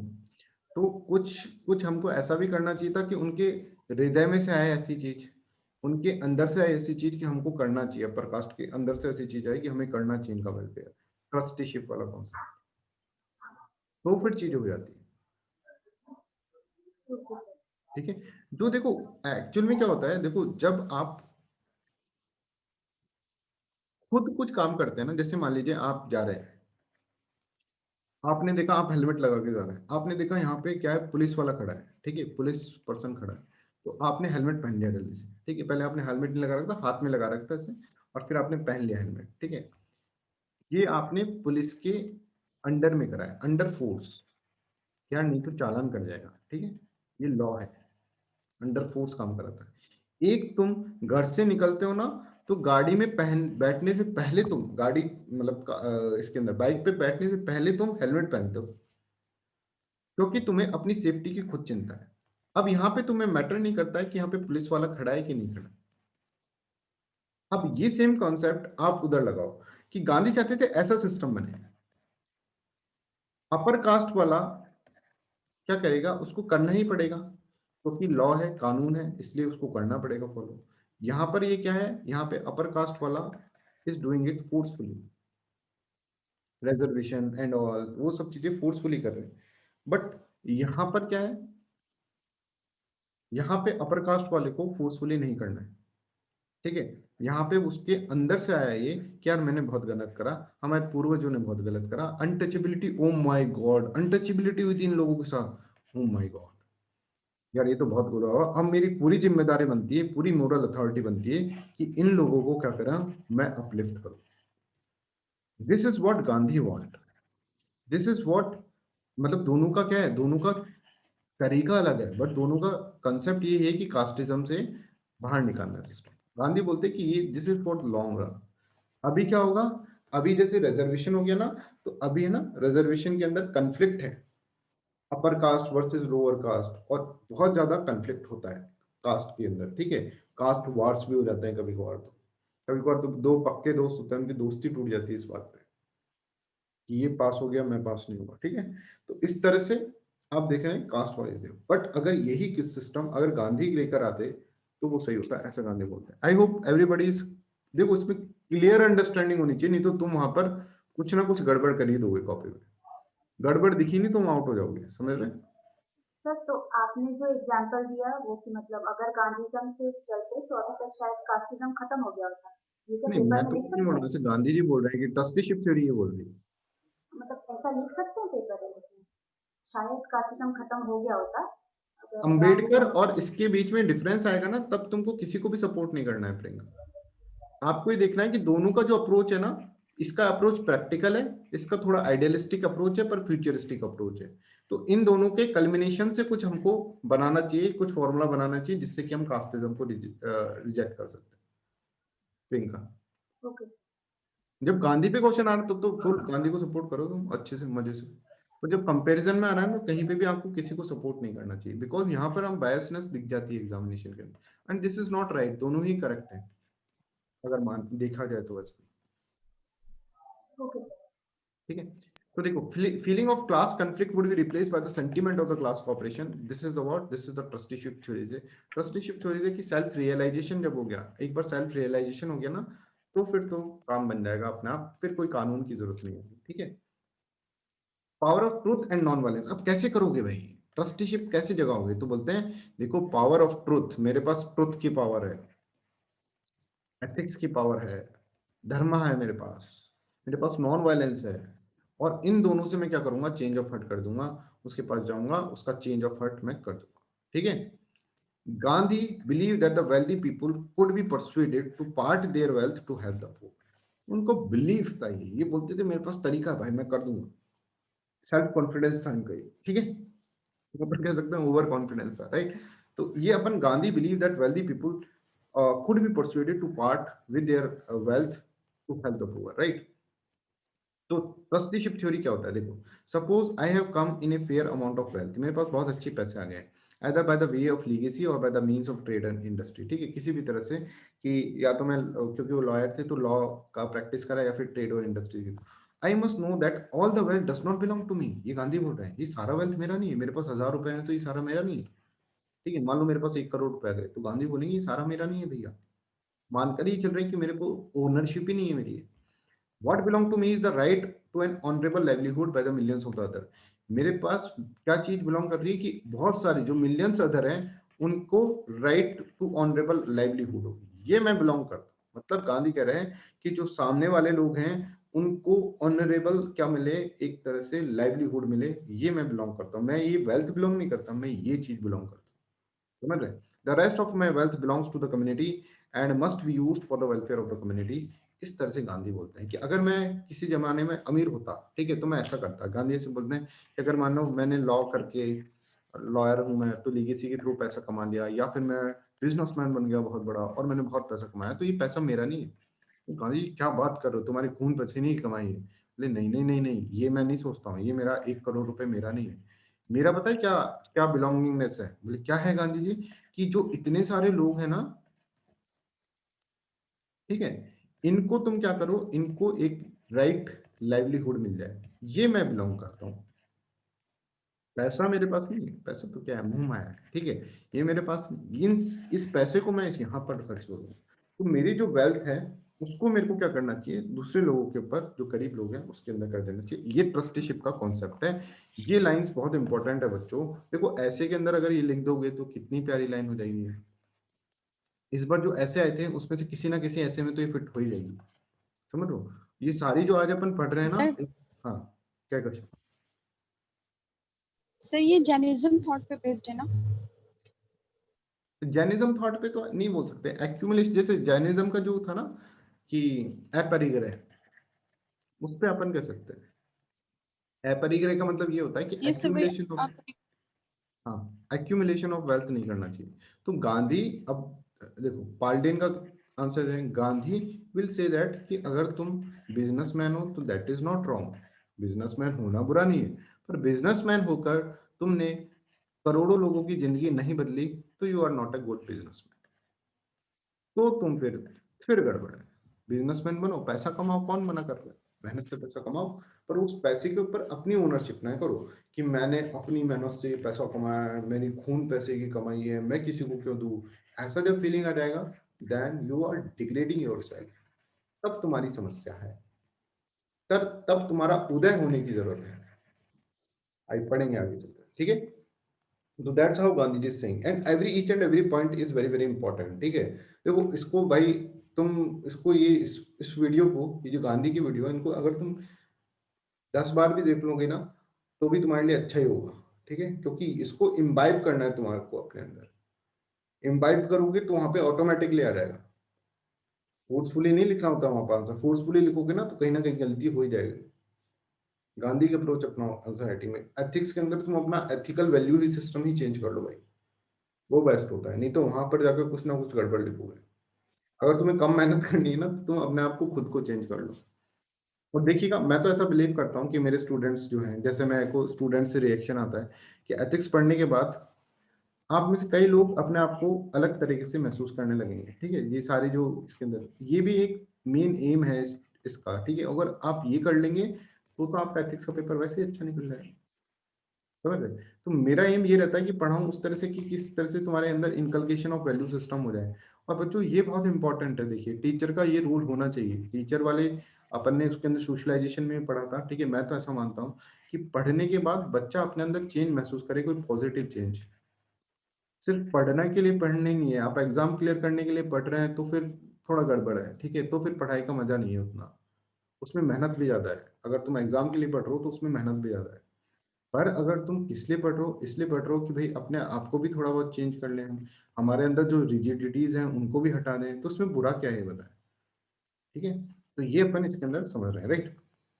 चलिए, तो Gandhi ji concept of state, अब हम ये पढ़ते हैं गांधी जी की कंसेप्ट ऑफ स्टेट क्या था। तो ये हम इसके अंदर पढ़ते हैं और यहां से हम पता करेंगे कि गांधी जी की स्टेटलेस सोसाइटी क्या है। ठीक है, गांधी जी ने स्टेटलेस सोसाइटी के बारे में बात की है, पर वो कैसे बात करी है, ये आइडियलिस्टिक कॉन्सेप्ट दिया है गांधी जी ने।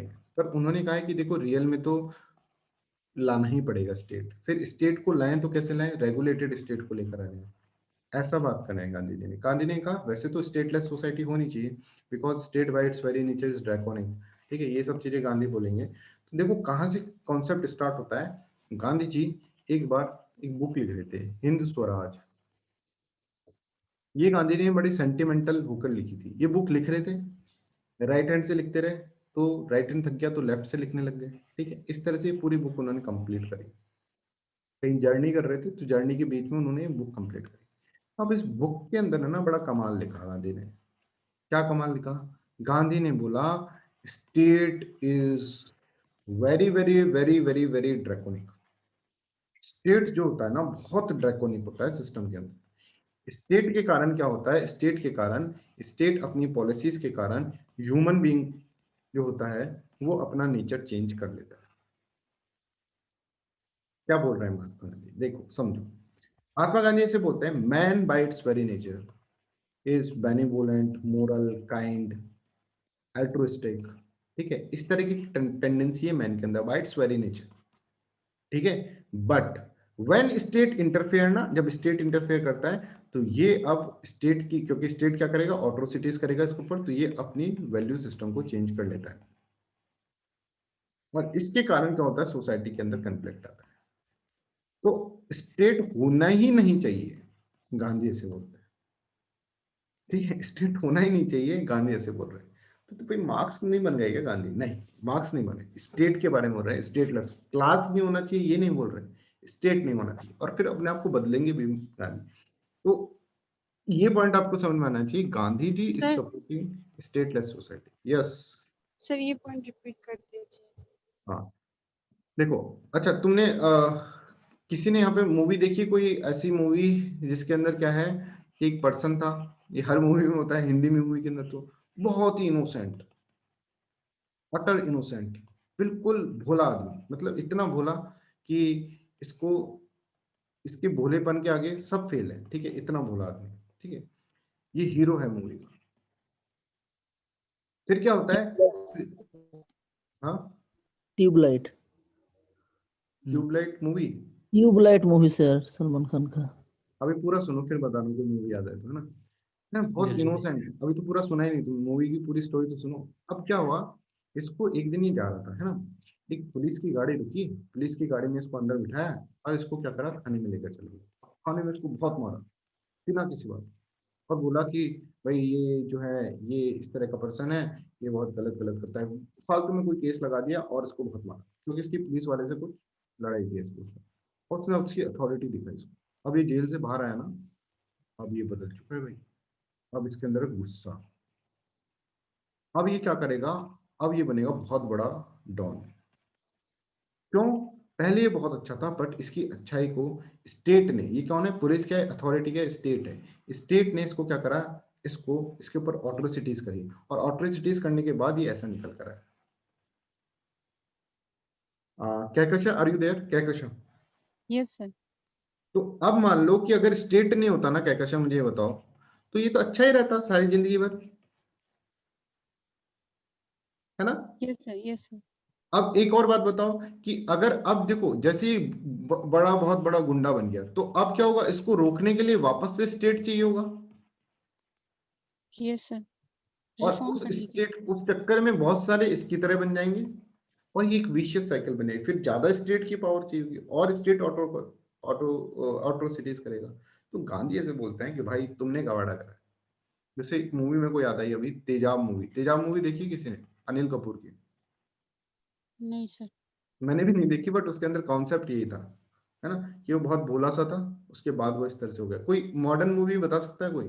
सर वो दिल जले मूवी था ना, वो अजय देवगन का, दिल दिल जले। जले, हाँ दिल जले मूवी, जो अजय देवगन की थी, राइट? अजय सर देवगन, अजय देवगन था उसमें। स्पेशल 20।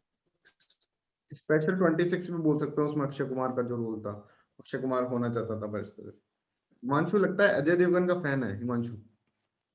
Yes sir. तो ये आप ये कॉन्सेप्ट समझे, तो ये गांधी का अनार्किज्म है। अनार्किज्म का मतलब है स्टेटलेस सोसाइटी, कियोस वाला सिस्टम नहीं, स्टेटलेस सोसाइटी। अब इसको थोड़ा सा और अपन इसके अंदर अंडरस्टैंड करते हैं, तब तुमको समझ में आएगा।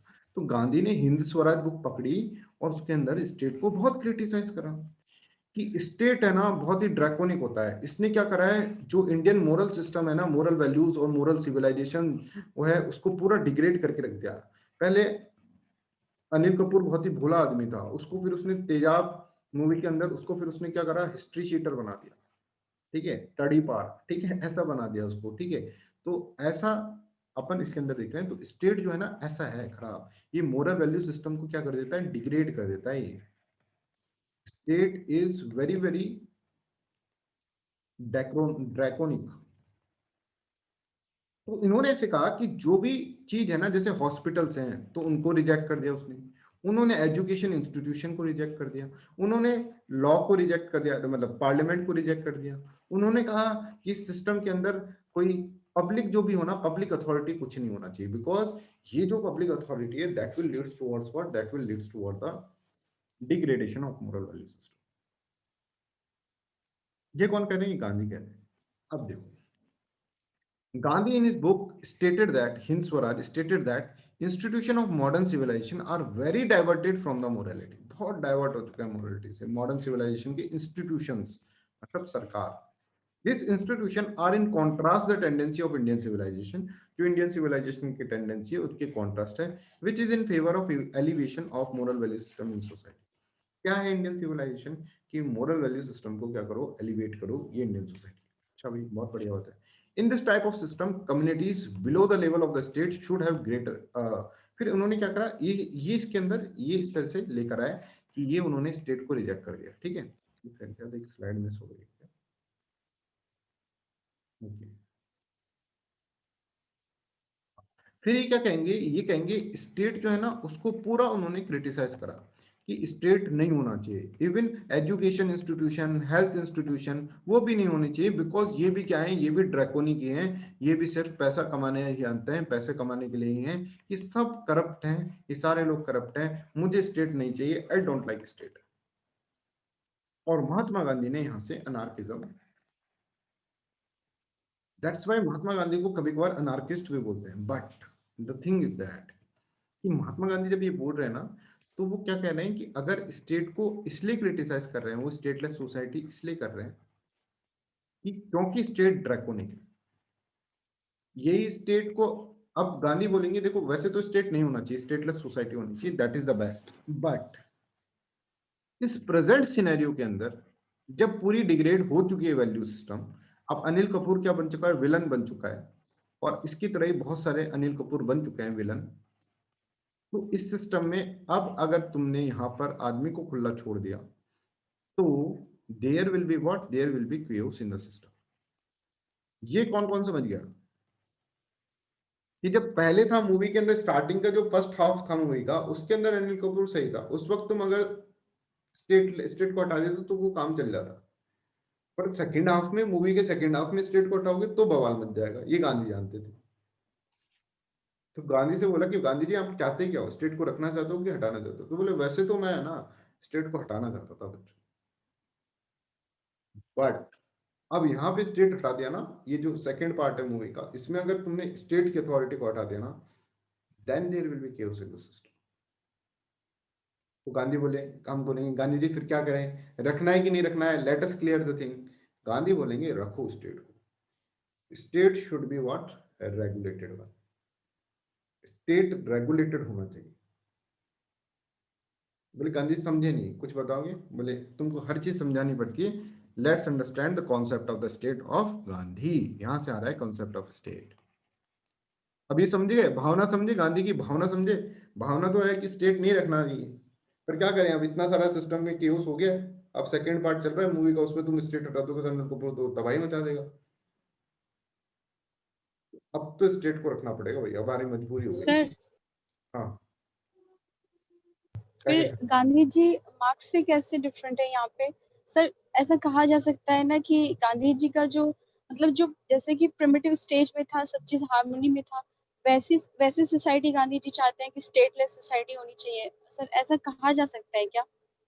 नहीं, देखिए ऐसा नहीं कहा जा सकता। क्यों नहीं कहा जा सकता ये समझो, क्योंकि गांधी का ये मानना है कि अब वो टाइम रहे नहीं है जब स्टेटलेस सोसाइटी, है ना। हाँ सर, मतलब गांधी जी कह रहे हैं कि गलती हो गई, अब तो अब गलती को सुधारने के लिए अब हाँ उसका तो सुधारने के लिए, इम्पोर्टेंस हाँ होगा ही, सुधारने के लिए क्योंकि बता रहा है, पहले स्टेज में हाँ, सुधारने के लिए सर अभी नहीं, बता, पहले स्टेज में अगर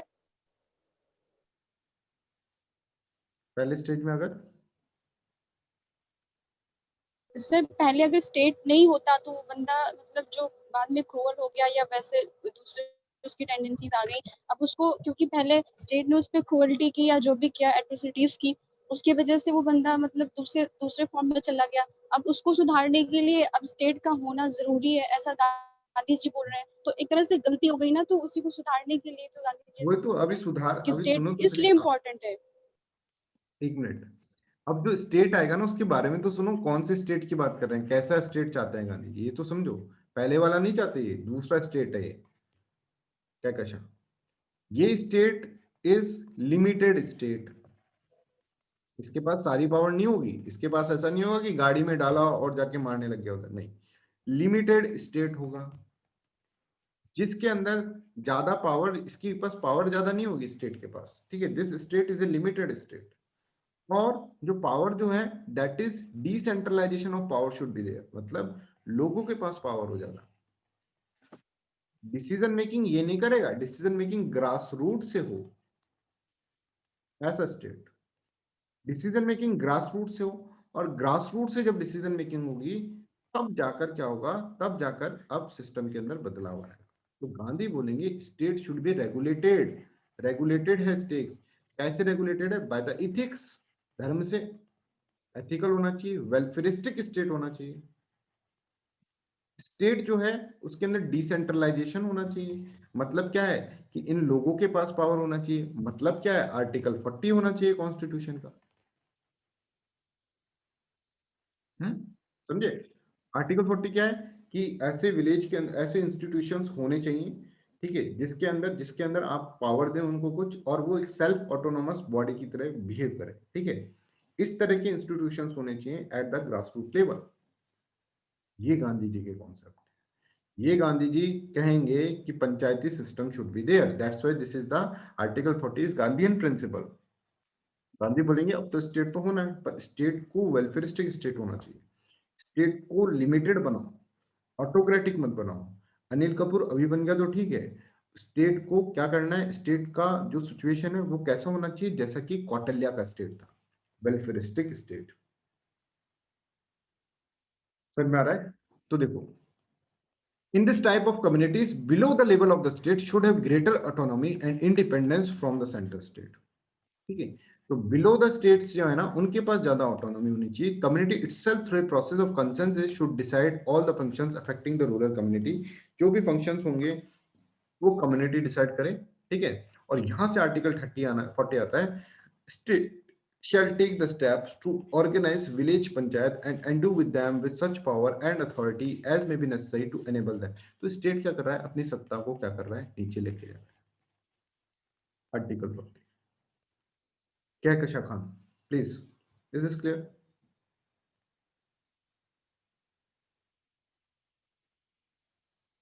Anybody has any doubt?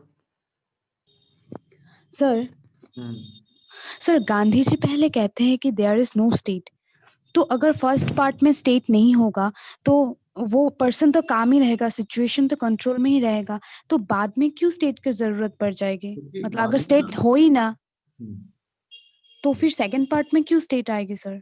क्योंकि अब देखो लोग बदल चुके हैं ना, स्टेट ने बदल दिया लोगों को। अब इन लोगों को अगर खुला छोड़ दिया बिना रेगुलेशन के, है ना, कि अनिल कपूर अब ये बन गया है, तेजाब बन गया है सोसाइटी के लिए, ठीक है। अब इसको अगर तुमने रेगुलेटेड नहीं करा तो फिर दिक्कत हो जाएगी, समझ में आ गया? तो केओस हो जाएगा सिस्टम के अंदर, practically it is not possible ना शत्रुपा, क्योंकि सिस्टम Yes, बदल sir. चुका है, स्टेट इतना सिस्टम बदल चुका है। उसके लिए क्या है, आपको क्या करना है, आपको एक रेगुलेटेड स्टेट चाहिए, कि स्टेट की पावर कम कर दो, कि स्टेट जिससे पीस एंड ऑर्डर मेंटेन रखे प्लस वेलफेयर करे। प्लस स्टेट के पास इतनी पावर ही मत दो, सारी पावर किसके पास दो, पीपल के पास दो, इतना पावर दो पीपल के पास कि वो ही चूज करे कि हमें क्या फंक्शंस करवाने हैं इस स्टेट से, ऐसा शत्रुपा, यस सर, क्लियर है। ठीक है। इसलिए जो होंगे वो पंचायती सिस्टम के बारे में बात करेंगे, ये ग्रास रूट डेमोक्रेसी के अंदर ये कॉन्सेप्ट आपको लिखने पड़ेंगे। शत्रुपा आपका ऑप्शन क्या है शत्रुपा? Sir PSIR. पीएसआईआर में भी ये कॉन्सेप्ट्स हैं, मार्क्स तो पीएसआईआर में है टॉपिक आई थिंक, है सर, है है ना। तो हाँ सर। मार्क्स और गांधी ये सब चीजें पीएसआईआर के अंदर बहुत इंपॉर्टेंट है, ठीक है। चलिए तो ये इन्होंने, ये इस तरह से गांधी ने बोला, ये गांधी का कॉन्सेप्ट ऑफ स्टेट है, ठीक है। अब गांधी का नेक्स्ट है, गांधी का relationship between the religion and politics. Religion और पॉलिटिक्स में क्या रिलेशन है, ये हमको गांधी का पढ़ना पड़ेगा। What is the relationship between the religion and politics? तो लेट्स अंडरस्टैंड द कॉन्सेप्ट। देखो गांधी जी ऐसे बोलते थे कि politics without religion is like body without soul, कि रिलीजन के अंदर पॉलिटिक्स तो होना ही चाहिए भैया, नहीं पॉलिटिक्स के अंदर रिलीजन तो होना ही चाहिए। गांधी जी बोलेंगे, गांधी जी क्या बोल गए, सेकुलरिज्म भूल गए क्या तुम? तो गांधी ने बोला सुनो तो सही, रिलीजन क्या होता है तुम्हारे अकॉर्डिंग? नहीं मैंने कुछ गलत नहीं बोला। गांधी बोलेंगे रिलीजन क्या होता है? हमने कहा गांधी हिंदू मुस्लिम सिख ईसाई वो वाला रिलीजन। बोले अरे यही तो गलती कर गए तुम, मैंने तुमको सिखाया था ना रिलीजन क्या है, ईश्वर अल्लाह तेरो नाम सबको सतमति दे भगवान, ये वाला रिलीजन है। मेटाफिजिकल मोनिज्म अभी तो पढ़ाया तुमको, तो तुम ऐसे करने लगे हिंदू मुस्लिम। तो गांधी बोलेंगे रिलीजन मतलब इथिक्स, धर्म। रिलीजन मीन्स धर्म है, गांधी डेफिनेशन ही चेंज कर दी, धर्म इथिक्स। अगर एथिक्स नहीं होंगे किसके अंदर, पॉलिटिक्स के अंदर, तो politics will become a mean to grab the power. Power grab करने के लिए एक जरिया बन जाएगा पॉलिटिक्स। तो बच्चों इसके अंदर क्या है, इसके अंदर क्या है कि उन्होंने बोला है कि एक मीन्स होनी चाहिए, politics should be the means to achieve some end. अच्छा ये समझ में आया? तो पॉलिटिक्स क्या खुद एक मीन्स होना चाहिए टू अचीव सम एंड, और that and is welfare of the people.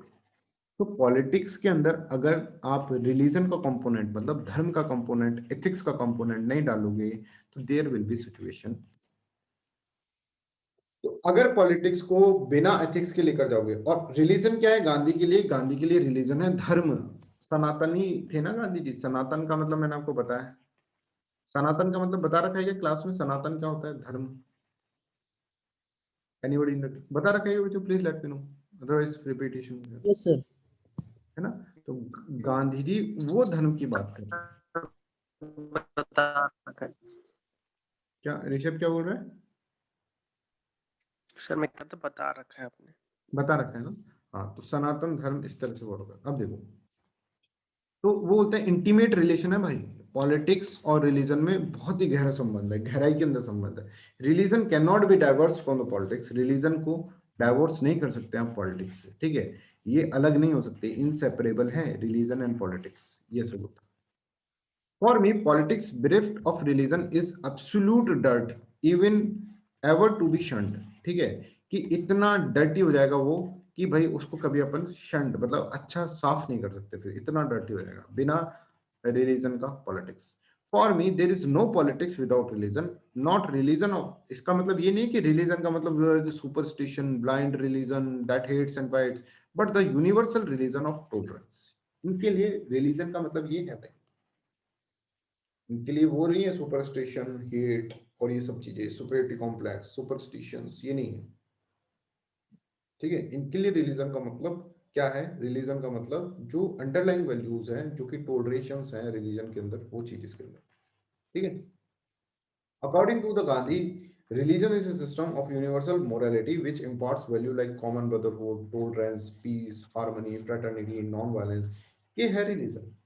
और अगर पॉलिटिक्स के अंदर ये सब नहीं है ना, तो फिर पॉलिटिक्स खराब है. Politics is very very bad thing. ठीक है. तो politics without religion is just like body without soul. बिना आत्मा के शरीर है, वैसा ही politics without religion. Right. Gandhi ji views on politics was a politics where people participate in public affairs for purpose of self serving others. है ना. Public affairs में नेता बना क्यों है? नेता इसलिए बना है क्योंकि उसकी दिली ख्वाहिश है कि काश मैं लोगों को सर्व कर पाता.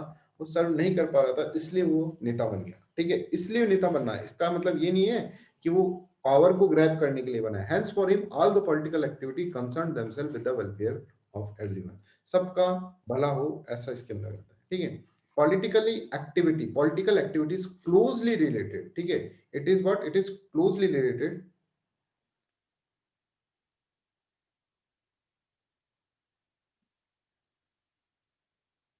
हाँ, यही चाहते थे गांधी जी कि उनका, गांधी जी का रिलीजन मतलब क्या है? रिलीजन मतलब एथिक्स है. Political activity is closely related to the cause of the people. It is essential that such activity be permeated by the religion, or at least should be concerned of the people who are religiously motivated. ठीक है, जो religiously motivated लोग हैं उनको politics में आना चाहिए. ये ऐसे बोलते हैं. क्यों? क्योंकि उनके अंदर पहले से एथिक्स है, उनके अंदर समाज के लिए कुछ करने की भावना है. ठीक है. रिलीजियस पर्सन मतलब कि जो असली में रिलीजियस हो, है ना. ऐसा नहीं है कि जो रिलीजियस नहीं है. रिलीजियस मतलब one who is following the ethics. To quote him, I could not be leading a religious life unless I identify myself with the whole of the mankind, and I could not do so unless I took part in the politics. Politics के अंदर जब तक मैं part नहीं करूंगा ना, तब तक मैं मैनकाइंड को का भला नहीं कर पाऊंगा, और तब तक मैं फिर रिलीजन नहीं हो पाऊंगा, रिलीजियस नहीं हो पाऊंगा. रिलीजियस कब हो पाऊंगा? जब मैं मैनकाइंड का भला कर पाऊंगा, और मैनकाइंड का भला करने के लिए पॉलिटिक्स मुझे ज्वाइन करनी ही पड़ेगी. ऐसा गांधी जी का मानना. ठीक है. तो गांधी जी बोलते हैं कि मैं, देखो रिलीजन और पॉलिटिक्स कैसे अटैच है, कि अगर मैं रिलीजियस बनना चाहता हूं ना, तो भी मेरे को पॉलिटिक्स करनी पड़ेगी. इसलिए अटैच है. बिना पॉलिटिक्स के मैं रिलीजियस नहीं बन सकता. क्यों? गांधी जी हमने बोला कहीं को, गांधी जी बिना पॉलिटिक्स के क्यों रिलीजन नहीं बन सकते, क्यों रिलीजियस नहीं बन सकते? क्यों बोले? फिर मैं मैनकाइंड को सुप्रीम लेवल पे सर्व नहीं कर पाऊंगा, और जब तक मैं मैनकाइंड को सर्व नहीं कर पाऊंगा, तब तक मैं. ठीक है.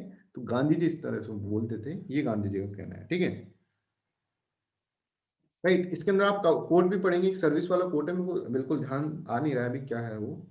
The best way to find yourself is to dash yourself in the service of others. ऐसा कुछ कोड है. Anybody has any idea about that code?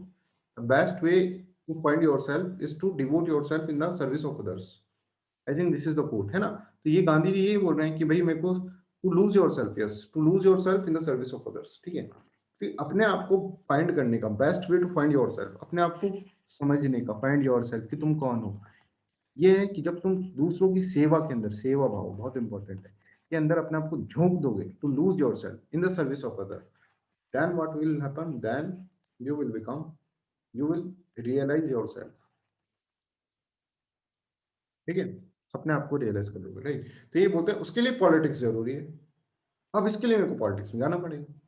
If one follow politics with these moral values, then politics will not remain a means to capture the power, but will become a mean for the upliftment of all. अगर हम ये सोच कर जाएंगे politics के अंदर, तो सबका भला होगा, सबके भले के लिए फिर हम काम करेंगे. इस तरह से गांधी जी इसके अंदर बोलते हैं. Right. Concept of bread labour. अब अपन कंसेप्ट ऑफ ब्रेड लेबर पढ़ते हैं इसका, गांधी जी का, कि गांधी जी के ब्रेड लेबर का कॉन्सेप्ट क्या है. ठीक है. तो कॉन्सेप्ट ऑफ रिलीजन समझ में आया. Religion without politics is body without soul, ये सब है ना। अब यार आपको ये आपको समझ में आना चाहिए, ऐसे नहीं आएगा समझ में। मैं बोल रहा हूँ इसको वीडियो को और बार देखो, ठीक है, कई बार इसको देखो, that is very very important, ठीक है। इसलिए मैं सबके लिए ओपन कर दूंगा, बिकॉज सबका भला होना चाहिए। गांधी पढ़ रहे हैं तो वेलफेयर अप्रोच रखना चाहिए, मैं इसको पब्लिक ही कर दूंगा, ठीक है। जैसे कि सब ये समझे कि गांधी, क्योंकि ये बहुत इंपॉर्टेंट है बच्चों, कम से कम 50 मार्क्स का तो यहाँ पर आएगा ही आएगा, ये तो दैट इज फॉर श्योर। तो सबको इस वीडियो को है ना 2 बार तो देखना ही है एटलीस्ट, तब तुम्हें समझ में आएगा। फिर उसके ऊपर, अब गांधी के ऊपर बहुत सारे क्वेश्चंस हैं, देखो हर वक्त गांधी के ऊपर क्वेश्चंस आते हैं, ऐसे भी हैं। अगर तुम वो सब अप्रोच करोगे, लिखोगे उसके अंदर, ये सब चीजें करोगे, तो बहुत अच्छे से आपका गांधी क्लियर हो जाएगा, ठीक है। तो I will send you some essays, है ना, यूपीएससी ने जो ऐसे पूछे हैं। इस बार गांधी पे कुछ ऐसे था क्या? शायद इस बार भी ऐसे था कुछ, गांधी के कोट आया था कोई, जस्ट अ सेकेंड।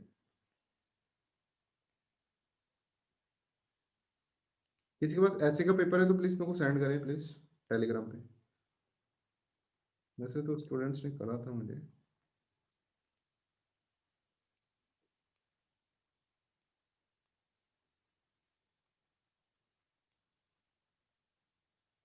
है मेरे पास।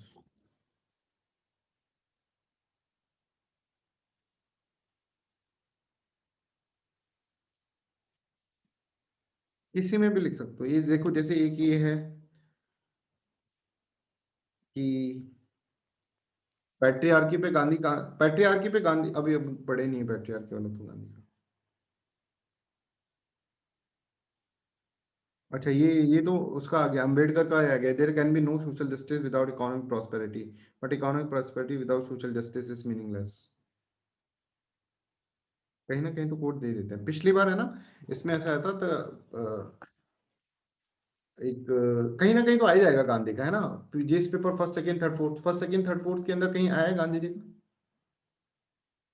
हाँ, तुम लोगों का ऐसे देखो, ऐसे का रिव्यू हो जाएगा अभी। ऐसे का मैं 25th is the date for the essay number 7, essay number 7 को 25th को मैं आपको इसके अंदर पढ़ाऊँ, ठीक है।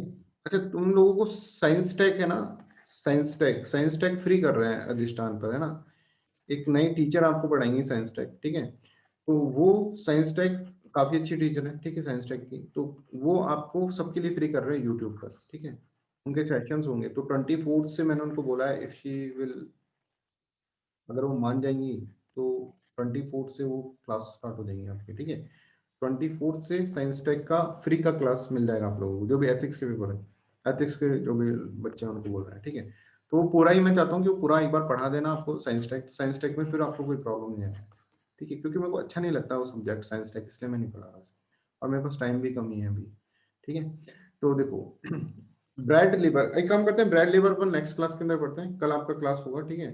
कल थोड़ा क्लास ऊपर नीचे हो सकता है, बिकॉज कुछ काम है कल इम्पोर्टेंट, ठीक है। तो कल वैसे आपका क्लास होगा फॉर श्योर, ठीक है। तो मैं I will let you know the timings, ठीक है। 5 PM के बाद ही मैं आपको टाइम बता पाऊंगा कि किस टाइम पे क्लास होगा, ठीक है। ये फिर अपन कल करते हैं। That's all for today's class. Any doubts you can ask me, anybody has any doubt? तो दैट्स ऑल, ठीक है, चलिए।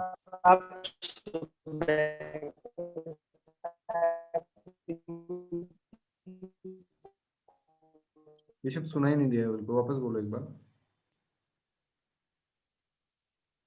ऋषभ चैट में लिख दो एक बार जल्दी फटाफट। ऋषभ चैट में लिख दीजिए प्लीज। सर वो बोल रहा है शायद सुबह का आप जो बोल रहे थे उसी के रिगार्डिंग पूछ रहा है। ओके, सुबह का नहीं, सुबह का टाइमिंग नहीं होगा, इथिक्स का तो शाम को ही रहेगा। सुबह का प्रीलिम्स वाले बच्चों को सुबह का कर दिया, ऋषभ का तो नहीं पूछ रहा। हाँ, टेस्ट पेपर का सब 20 के बाद सब कुछ होगा, ठीक है। 20 डेट का वेट कर रहा था बिकॉज ऑफ सम रीजन, ठीक है। 20 के बाद आपका जो टेस्ट का रिव्यू और ये सब चीजें, टेस्ट की कॉपीज वॉपीज सब मिल जाएगा आपको। आई थिंक कॉपीज तो मैंने दे दी है सेकंड टेस्ट का, ठीक है। बाकी जो भी पेंडिंग्स है ना, सारा काम 20 के बाद हो जाएगा कंप्लीट, ठीक है। और एथिक्स का अभी जैसे ओवर ही होने वाला है, ये तो अब बस बहुत कम बचे हैं क्लासेस, बट वो बहुत इंपॉर्टेंट क्लासेस है। केस स्टडीज, अब देखो केस स्टडी जब हम करेंगे तो 2-2 केस स्टडीज रोज रेगुलरली 2-2 केस स्टडीज करनी पड़ेगी, और उसमें तुमको कोई लोड लेने की जरूरत नहीं है कोई स्टडीज में, पढ़ तुम पहले से चुके हो। मैं क्या कहता हूँ कि तुम यहीं पर बैठकर केस स्टडीज को सॉल्व करो, ठीक है। जैसे मैं आपको केस स्टडी बता दूं, फिर तुम मेरे को दो और मैं चेक करूं, जैसे लाइव आंसर राइटिंग चलता है ना, वैसे करो। तो 1-1.5 घंटे के अंदर अपन केस स्टडीज ऐसे ऐसे सॉल्व करेंगे, और कम से कम 50-60 केस स्टडीज अपन को सॉल्व करनी है, ठीक है। तो एक दिन में 3-3 केस स्टडीज ऐसे करते रहेंगे। वो तुम एक हैबिट बना लो कि हाँ ठीक है हमको करना है वो काम। वो तुम ऐसे लोड मत लेना कि कुछ पढ़ रहे हैं, ऐसे समझना कि हाँ ठीक है आंसर राइटिंग हो रही है, कुछ इस तरह का काम हो रहा है अपने इसके अंदर, ठीक है। तो वो तो चलता रहेगा आपका क्लास, ठीक है। और ये जो क्लासेस है ना, ये सब कुछ रिवीजन होने वाला है, बट तो प्रीलिम्स क्लियर कर लो एक बार। प्रीलिम्स के बाद वापस से सब कुछ अपन अच्छे से पढ़ेंगे। 10 दिन के अंदर पूरा आपको एथिक्स वापस रिवाइज करवा देंगे, और फिर डेली के डेली एथिक्स के आंसर राइटिंग और ये सब चीजें चलेंगी, ठीक है। तो जितना भी मैं कर सकता हूँ ना वो मैं करूंगा। अभी ये कोर्स ये मत समझना कि यहीं पर खत्म हो जाएगा, ठीक है। अभी तो पूरा करके ही हम छोड़ेंगे इसको, बट उसके बाद प्रीलिम्स के बाद भी तुमको क्लासेस लगेंगी इसकी, ठीक है। That is important, right. So that's all for today's class. Thank you so much. Thank you so much, sir. Bye-bye.